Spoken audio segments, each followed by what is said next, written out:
नमस्कार मंडळी, तुम्हा सर्वांचं नवीन एका व्हिडिओमध्ये खूप खूप स्वागत आहे। आता तुम्ही म्हणाल ह्या चाळणीमध्ये ह्या कसल्या वड्या, ते तर तुम्हाला पुढे कळेलच, पण व्हिडिओ कुठे स्किप न करता शेवटपर्यंत बघा। चला तर मी वेळ न करता आजच्या व्हिडिओला सुरुवातीला ना आपण डाळ शिजत घालणार आहोत। त्याच्यासाठी कुकरमध्ये बघा मुगाची डाळ घेतलेली आहे 1 वाटीभर इतकी, आणि पाव वाटी इतकी ही मसूरची डाळ घेतली। तुम्हाला हवं तर तुम्ही ह्याच्यामध्ये तुरीची डाळ वापरलात ना तरी सुद्धा चालेल, पण इथं तर मी वरण करण्यासाठी ना 2 डाळी वापरते। तुरीच्या डाळीने काय होतं माहिती आहे का, थोडासा पित्ताचा त्रास होतो म्हणून वापरले नाही, बाकी तुमची मर्जी। आता डाळीमध्ये पाणी घातले आणि छान चोळून हे आपल्याला डाळी धुवून घ्यायचे आहे। डाळी खराब होऊ नये म्हणून ह्याच्यावरती फवारणी केलेली असे औषधांची। छान 2 ते 3 पाण्यात ना डाळी धुवून घ्यायच्या। आता डाळ शिजण्या इतपत 1 ग्लासभर इतकं पाणी घातलेलं आहे। ह्या डाळींपासून ना मी वरण करत आहे। मग वरण छान टेस्टी लागण्यासाठी ना ह्याच्यामध्ये नेहमी डाळ शिजत असताना थोडं मीठ घालायचं, थोडीशी हळद घालूयात आणि 1 चमचभर इतकं तेल घालूयात, म्हणजे डाळ शिजल्यानंतर उतू येत नाही आणि डाळ लवकर शिजली जाते। आता कुकरचं झाकण लावूयात आणि ह्याच्यात 3 शिट्ट्या घेऊयात। मला बघा आत्तापर्यंत आजच्या रेसिपीचं नाव नव्हतं सांगितलं, तर आज आपण करत आहोत दाल बट्टी, किंवा बरेच जण ह्याला डाल बाटी सुद्धा म्हणतात। त्यासाठी आपण इथं रोज जे घरामध्ये चपातीसाठी वापरतो ना तेच इथं गव्हाचं पीठ घेतलंय। त्याच्यामध्ये अर्धा कप इतका बारीक रवा घातलेला आहे। चवीनुसार मीठ घालूया, साधारण अर्धा चमच इतकं। हातावरती चोळून ना ओवा सुद्धा आपल्याला अर्धा चमच इतका घालायचा आहे। जर बघायला गेलं तर ही बाटी करण्यासाठी ना गव्हाचं पीठ हे वेगळं दळून आणतात, म्हणजे की जसं रवाळ असतं ना तसं दळून आणतात। पण आता इथे आपण उपलब्ध जे घरामध्ये गव्हाचं पीठ असतं ना त्याचीच ही बाटी करणार आहोत। त्याच्यासाठी अर्धा कप इतकं रवा घातलेला आहे, म्हणजे छान रवाळ असं आपलं इथं पीठ झालं की नाही। पाव चमच इतकी थोडीसं हळद घातले। आता सुके जिन्नस छान असे पिठामध्ये मिसळून घेतले। आता ह्याच्यामध्ये घालायचं आपल्याला मोहन तेलाचं, तुम्ही तुपाचं घातलात तरी सुद्धा चालेल। तर तेलाच्या किटलीमध्ये पळी असते बघा, त्याने 1.5 पळी इतकं ह्या तडक्या पॅनमध्ये तेल घेतलंय आणि छान कडकडीत असं गरम करून घेतलंय। आता हे गरम तेल ना संपूर्ण पिठावरती घालून घ्यायचं आहे। आता तेल गरम आहे का नाही म्हणून चमच्यानेच असं आपल्याला पहिल्यांदा मिसळून घ्यायचं आहे। नंतर हाताने आपण हे तेल ना पिठाला लागायला हवं म्हणून चोळून असं लावून घेणार आहोत। आता बघा हे पिठाला छान प्रकारे तेल असं आपलं चमच्याने लावून झालं, थोडंसं थंड झालं असं आपल्याला वाटलं, मग हाताने असं आपण चोळून घेणार आहोत बरं का, म्हणजे पिठाला सगळीकडे तेल लागलं जाईल। आता तेलाचं मोहन आपलं बरोबर झालं का नाही कसं ओळखायचं बघा, याची छान अशी मूठ बांधायची आणि लगेच फुटायला हवी बघा, अशी ठिसूळ मूठ असावी, म्हणजे समजायचं तेलाचं मोहन हे आपलं बरोबर आहे। आपली होणारी बाटी ही छान खुसखुशीत अशी होते। आता काय करायचं आहे, थोडं पाणी घालून ना आपल्याला हे पीठ मळून घ्यायचं आहे। पण जसं चपातीला आपण सैलसर मळतो ना तितकं सैलसर मळायचं नाही, जर अशी घट्टच मळायचं आहे बरं का। एकदम पाणी घालायचं नाही, थोडं करून घालायचं, म्हणजे ना आपल्याला पीठ छान प्रकारे मळायला येतं। आता बघा पीठ घट्ट झालं ना तर थोडं पाण्यात हात घ्यायचा आहे आणि असं मरदून मऊ पीठ करायचं आहे, पण पीठ मात्र पातळ करायचं नाही। बघा आता तुम्हाला इथे व्हिडिओमध्ये दिसतच असेल, पीठ छान प्रकारे मऊ आपलं मळून झालं, पण पातळ नाही, जरा घट्टच आहे बघा। पीठ मळण्यासाठी बघा 1 कप पाणी घेतलं होतं ना, त्याच्यामधलं पाव कपला पण थोडंसं कमीच पाणी उरलंय बरं का, इतकं पाणी लागलेलं आहे पीठ मळण्यासाठी। आता याच्यावरती झाकण ठेवूयात आणि 1 अर्धा तास असंच भिजत ठेवूया। याच्यामध्ये आपण रवा वापरला ना तो फुलला जाईल। शिवाय तुम्ही 15 ते 20 मिनिटं भिजत ठेवलात ना, जर तुम्हाला काही असेल तर तरी सुद्धा चालेल। तोपर्यंत बघा 3 शिट्ट्यामध्येच आपली डाळ छान प्रकारे शिजली गेलेली आहे। मस्तपैकी अशी आपल्याला घोटून एकसारखी करून घ्यायची आहे। आता डाळ घट्ट आहे, आपल्याला थोडी पातळ करण्यासाठी पाणी घालायचं आहे, पण पाणी थंड वापरायचं नाही, गरमच करून घालायचं। तुम्हाला डाळ कितपत घट्ट पातळ हवी ना त्याच्यानुसार पाणी घालू शकता। बघा आता ह्या टाईपची, म्हणजे आम्हाला जास्त पातळसुद्धा डाळ आवडत नाही, जरा घट्टच आवडते, त्याच्यामुळे मी जास्तीचं पाणीसुद्धा वापरलेलं नाही। आता आपण ह्याला फोडणी देऊयात। त्याच्यासाठी बघा गॅसवरती कढई ठेवले, कढईमध्ये ना 1.5 पळी इतकं तेल घातलं। आता तेल गरम आहे का नाही थोडीशी मोहरी घालून बघितलं, तेल गरम झालं की अर्धा चमच इतकी मोहरी घातले, अर्धा चमच इतकी जिरे घातलेत, 1 पाव चमच इतकं हिंग घातलेलं आहे, त्याचबरोबर काही कढीपत्त्याची पानं घातलीत, 4 ते 5 इतक्या लसणाच्या पाकळ्यांना छान ठेचून घेतल्यात, त्या घालून घेतल्यात, त्याचबरोबर 2 हिरवी मिरची ना बारीक चिरून घेतली, ती घातली। आता हे वरण जे मी करत आहे ना ते मिरचीवरचं करत आहे। बरेच जण ना लाल तिखट टाकून तसं सुद्धा वरण करतात, तुम्हाला जर लाल वरण हवं असेल ना तर अर्धा चमच लाल तिखट इथं वापरात तरी सुद्धा चालेल, पण मुलं खाणार आहेत ना, आणि आमच्या घरामध्ये मुलांना हे असं मिरचीवरचं पिवळं वरणच आवडतं, त्याच्यामुळे मी आज लाल तिखट वापरत नाही। आता मध्यम आकाराचा 1 टॅमॅटोसुद्धा घालून घेतला चिरलेला, थोडंसं मीठ घातलं म्हणजे टॅमॅटो गळला जाईल। बरेच जण डाळ शिजत असताना टॅमॅटो घालतात, पण टॅमॅटो खूप असा गळला जातो, टॅमॅटोमधला हलका क्रंचीपणा राहत नाही, म्हणून इथं मी फोडणीमध्ये टॅमॅटो घालून परतून घेतलं। फोडणी छान अशी आपली तयार झाली की आपण शिजवलेली डाळ त्याच्या पाण्यासकट संपूर्ण घालून घेणार आहोत। आता बघा कुकरमध्ये ना थोडंसं आणखीन पाणी घालून ह्याच्यामध्ये घालून घेतलं। आता छान प्रकारे सर्व आपल्याला हे असं मिसळून घ्यायचं आहे।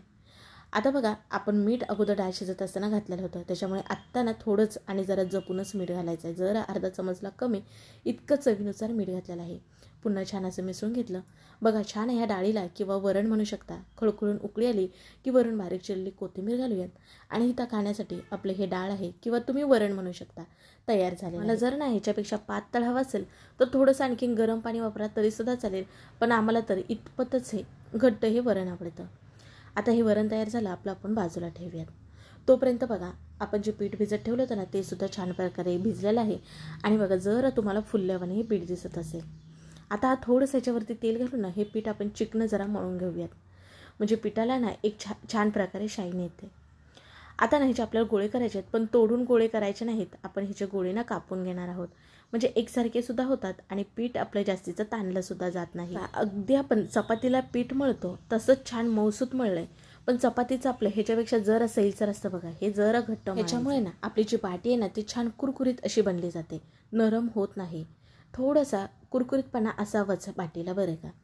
आता काय करायचं, त्याच्यातलाच एक गोळा घेतला आहे आणि छान अशी जशी चपाती लाटतो तशी लाटून घ्यायची. पण शक्यतो करून पीठ लावून लाटायचं नाही. तुम्हाला जर लाटता येत नसेल तर हलका तेलाचा हात लावा आणि जशी चपाती लाटतो तसं लाटून घ्यायचं. मध्ये दुमड वगैरे आपल्याला घालायचे नाही. बघा छान एकसारखी सगळीकडं चपाती लाटून घेतली. आता ही पहिली चपाती तयार झाली, आपण बाजूला ठेवूयात. आणखीन एक गुंडा घेतला आहे आणि त्याची आणखीन एक आपण चपाती करून घेऊयात. चपाती जाड ठेवायची नाही, जमेल तितकी तुम्हाला पातळच करून घ्यायची आहे. बघा ही दुसरीसुद्धा चपाती करून झाली. आता काय करायचं, ही चपाती आहे का नाही त्याला खाली तेल लावून घ्यायचं आहे. त्याच्यावरती आपण अगोदर चपाती केलेली ना ती घालून घ्यायची आहे. छान एकसारखं सगळीकडं करून घ्यायचं आहे. वरून ह्याच्यात तेल लावून घ्यायचं आहे, पीठ भुरभुरायचं नाही. आता नाही ह्याचा आपण घट्ट रोल करून घेणार आहोत. दाबून असं घट्ट आपल्याला रोल करून घ्यायचं आहे. तुम्हाला हवं तर तुम्ही 3 किंवा 4 एकावर एक चपात्या ठेवलात तरीसुद्धा चालेल. आता बघा इथं दाबून घट्ट असा रोल केलेला आहे. हा रोल जरा मोठा झाला ना म्हणून काय करायचं आपल्याला माहिती आहे का, दोन्ही बाजूने असं दाबून घ्यायचं आहे, बरं का. म्हणजे छान एकसारखा आणि जरा जाडीचा असा हा आपला रोल बनला जातो. इथं हा आपला पहिला रोल तयार झाला, आपण हा बाजूला ठेवूयात. तुम्हाला आणखीन आपले 2 गोळे उरले होते बघा, एकूण आपण 4 गोळे केले. तर बघा इथं आणखीन एक रोल करून दाखवला. सेम त्याच पद्धतीने रोल करून घ्यायचा आहे, म्हणजे आपले जी बाटी आहे ना ती छान पदरापदराची खुसखुशीत लेयर्स वाज अशी होते. ते तर तुम्हाला पुढे कळेलच. व्हिडिओ कुठे स्किप न करता शेवटपर्यंत बघा. आता बघा हा दुसरासुद्धा इथं आपल्याला रोल करून झाला. छान दोन्ही बाजूने दाबून घ्यायचं. आता आपल्या घरामध्ये ही अशी पुरण चाळायची चाळण तर असते, शिवाय जर वड्या उकडायची जे चाळण असेल ती घेतलात तरीसुद्धा चालेल. हलकं त्याला थोडंसं तेल लावून घ्यायचं, म्हणजे हे आहे ना ह्याला चिटकणार नाही. आणि आता आपण जे रोल केले ना ते ठेवून घेणार आहोत. दोन्ही रोलच्या मध्ये थोडीशी जागा ठेवायची, म्हणजे हे शिजल्यानंतर ना फुलले जातात, मग एकमेकांना चिटकायला नको ना म्हणून. आता गॅसवरती कढईमध्ये बघा अगोदरच पाणी उकळायला ठेवलं होतं. आता ही चाळण ह्याच्यावरती नेऊन ठेवायची, वरून घट्ट असं झाकण ठेवूयात. त्याची आजी मध्यम ठेवून 10 ते 12 मिनिटं वाफवून घेणार आहोत. आता आपण 10 मिनिटानंतर पाहणार आहोत. बघा हे रोल तुम्हाला फुलल्यासारखे दिसत असतील. आता हे तयार झाले का नाही कसं समजायचं माहिती आहे का, मध्यभागी सुरी घालायची, सुरी क्लीन आली म्हणजेच आपले हे रोल छान प्रकारे वाफून झाले असं समजायचं. आता गॅस बंद करून ही चाळण खाली काढून घेतली. आता थंड झाल्यानंतरच ना हे रोल आपल्याला चाळणीतनं बाहेर काढून घ्यायचे आहेत, बरं का. गरम असताना काढायला गेला तर ते चिटकले जातील. आता तुम्हाला हवेत त्या आकारामध्ये कापून घ्यायचे आहेत, जशा वड्या कापतो का नाही अगदी आपण तशा. आता जरा मी मध्यमच आकाराच्या कापून घेतल्यात. तुम्हाला हवं तर तुम्ही ह्याच्यापेक्षा पातळ कापलात ना तरीसुद्धा चालेल. आणि आतनं लेअर बघा तुम्हाला इथं बघून समजत असेल, मी काही वेगळी सांगायची गरज नाही. ह्याच्या अगोदर ना मी वेगवेगळ्या करायची तुम्हाला बाटीची पद्धत दाखवली. आजची सुद्धा पद्धत वेगळी अगदी नवीन आहे, म्हणजे तुम्ही अगदी कमीत वेळेत परफेक्ट अशा ही बाटी करणार. आणि ह्या सर्व बाट्या ना तुम्ही अशा वाफवून झाल्यानंतर कापून एखाद्या डब्यामध्ये भरून तुम्हाला पाहिजेत त्यावेळेस तळून घेतलात ना तरीसुद्धा चालतील. अगदी 8 ते 10 दिवस ह्या काही वड्या खराब होत नाहीत. फक्त तळण्याच्या अगोदर 10 ते 15 मिनटं ह्या फ्रीजमधून बाहेर काढून घ्यायच्या आहेत तुम्हाला. बघा सर्व छान ह्या बाटी कापून घेतलेल्या आहेत. आता आपण ह्या तळून घेणार आहोत. तळण्यासाठी बघा कढईमध्ये अगोदरच तेल गरम करायला ठेवलं होतं. तेल छान गरम आहे का बघायचं. तेल जास्त कडकडीसुद्धा गरम करायचं नाही, मध्यमच तेल गरम असावं. आता कढईमध्ये मावतात तेवढ्या ह्या ना बाटी आपल्याला तेलामध्ये सोडून मध्यम आचेवरती छान तळून घ्यायचे आहेत.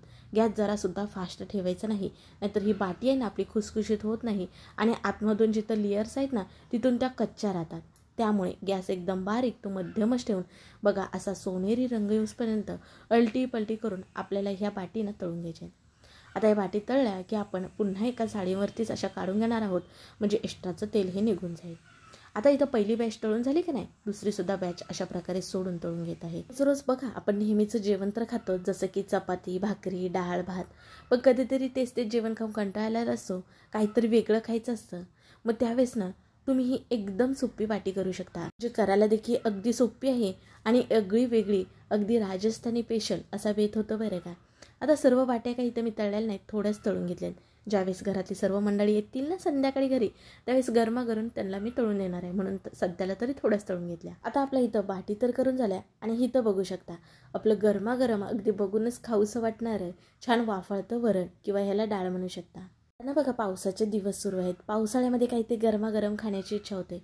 मग त्यावेळेस तुम्ही असं गरमागरम ही बट्टी आणि ही डाळ नक्कीच ट्राय करून बघा. आणि हा बेत आहे ना राजस्थानी फेमस आहे बरं का.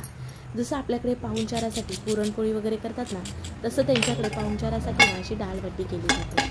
आता डाळबट्टीचा आवाज ऐकला का, किती खुसखुशीत झालेले आहे.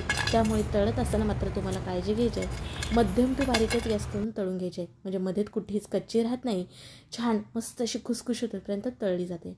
आता बाटी ही खायची बघा, छान एका डिशमध्ये चुरून घ्यायची, वरून गरम वरण घालायचं आणि छान असं साधूक तूप घालायचं. खाण्यासाठी ही आपली तयार आहे डाळबट्टी. पण मात्र चमच्याने खायची नाही बरं का, अशी हातानेच वरपून खायची, म्हणजे अगदी छान लागते. मग कसा वाटला व्हिडिओ नक्की कमेंटमध्ये सांगा. व्हिडिओ जरा सुद्धा आवडला तर व्हिडिओला पटकन एक लाईक ठोका. आणि हो, असे छान व्हिडिओ पाहण्यासाठी आपल्या चॅनलला आवर्जून सबस्क्राईब करा. चला मग पुन्हा भेटू अशा नवीन एका रेसिपीमध्ये. तोपर्यंत बाय.